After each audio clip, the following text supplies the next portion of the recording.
Two Democratic senators are using this racist, anti-democratic procedural move to protect billionaires from democracy. Check it out. Leave your comments, ding the bell, share it with your friends, and subscribe to our channel. But I want to start out with the filibuster.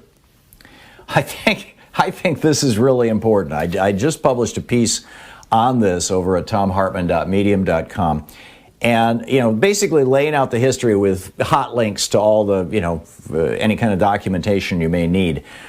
The filibuster was not, the filibuster basically is this. There are 100 senators.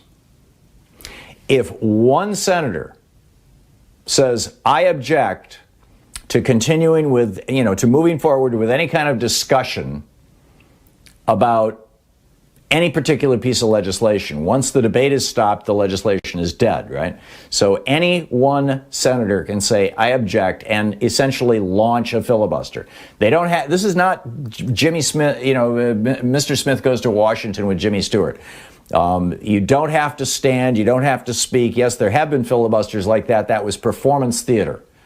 The reality is one senator raises their hand, speaks up, sends a note or an email to whoever happens to be running the Senate that day. This is the Speaker or the Senate Majority Leader Pro Tem or the President Pro Tem of the Senate, and says, I object to this legislation.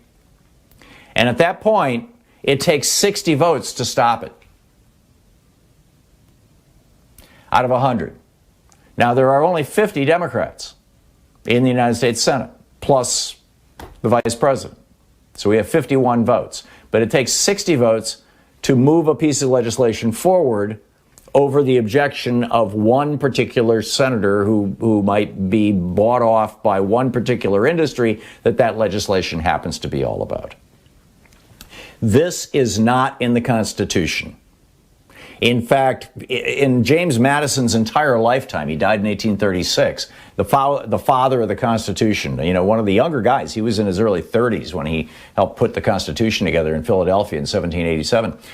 When until the day Madison died, he objected to anything like the filibuster, as did virtually everybody in the founding generation. They would have considered it anti-democratic. The whole point of this country that they set up, the whole point of our governing system is the majority rules. There is wisdom in majorities. You may not like the outcome, but there is wisdom in majorities. This is the premise upon which every republic around the world that uses democratic elections is founded, including ours. So where'd the filibuster come from? Well, there's this guy named John C. Calhoun. He's sometimes referred to as the grandfather of the Confederacy. He first was elected to the House of Representatives. Then he ran for president, and this was back in the day when John Quincy Adams was running for president that same year. This would have been, the election of 1828, I think? I'd have to go back and look, I'm sorry. But, right around that time, right around 1830. He ran for president, and he came in second. And back in those days, this was before they'd amended the Constitution, back in those days, whoever came in second became vice president. So John C. Calhoun, now John Quincy Adams became president. He was outspokenly opposed to slavery. John Quincy Adams was John Adams' son. He was so opposed to slavery that after he left the White House, Congress had passed a law that the word slavery may not be mentioned on the floor of the House of Representatives.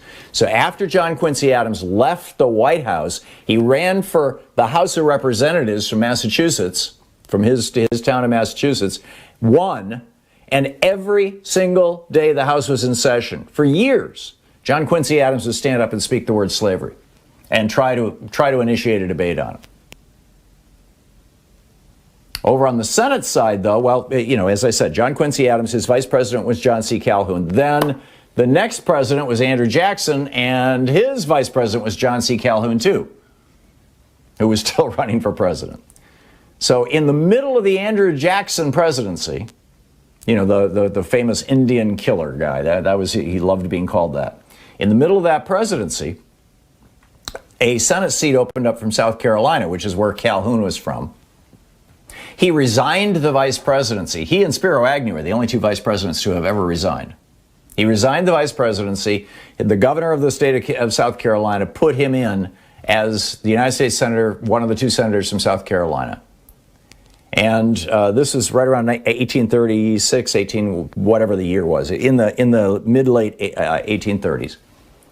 And John C. Calhoun invented the filibuster to prevent in the Senate what John Quincy Adams was doing in the House of Representatives, which was trying to have a discussion about slavery. And it worked. John C. Calhoun, the guy who gave a floor speech saying that not only was slavery not a bad thing, it was a, quote, positive good. That's John C. Calhoun, open advocate of slavery, owner of enslaved human beings. He created the filibuster to stop any discussion about slavery, and that worked right up until the Civil War. And then after the Civil War,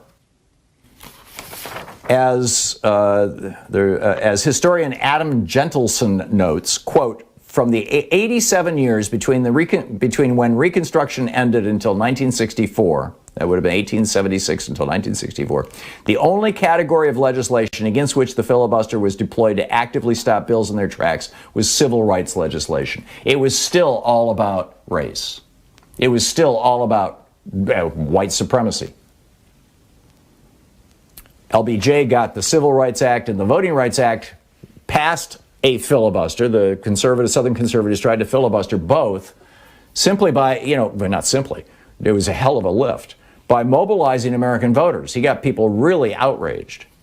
Well, now the filibuster is not so much being used to stop civil rights legislation, although that's true. It's mostly being used to defend big corporate interests. And we've got two Democratic senators, Joe Manchin, who wants to defend oil and coal. He's from West Virginia, coal state, right? And Kyrsten Sinema, who wants to defend big banks and insurance companies, have both come out and said they will not vote to end the filibuster. It only takes 51 votes to end the filibuster. And we've got two Democrats who are saying, no, we want to be able to continue to protect the industries that fund our campaigns. So, I published this piece, as I said, over at thomhartmann.medium.com.